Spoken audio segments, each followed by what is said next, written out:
گناہ کیا تھا کسی کو نہیں پتا، خدا کو پتا ہے، لیکن لوگوں کے سامنے بیان کر رہے ہیں تو گواہی اکٹھی کر رہے ہیں۔ اور اس سے بڑا بدبخت نہیں ہو سکتا جو اپنے گناہوں پر، اپنے کرائم پر، اپنے جرم پر گناہ جو ہے گواہ اکٹھے کریں۔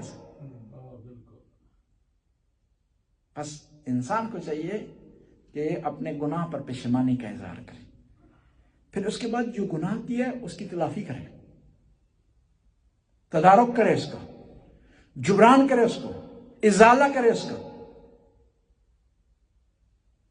نماز نہیں پڑھی گناہ ہے، قضا بجا لائے اس کی۔ یتیم کا حق کھایا واپس کر دے اس کو۔ کسی کی غیبت کی ہے اس سے حلالیت مانگ لے، اس سے معافی مانگ لے۔ اور گناہ اس وقت تک بخشا نہیں تھا جب تک اس کی تلافی نہ ہو۔ بہن کا مال غصب کر لے انسان کہ خدایا معاف کر دینا، نہیں، بہن سے معافی مانگو اور اس کا مال واپس کرو۔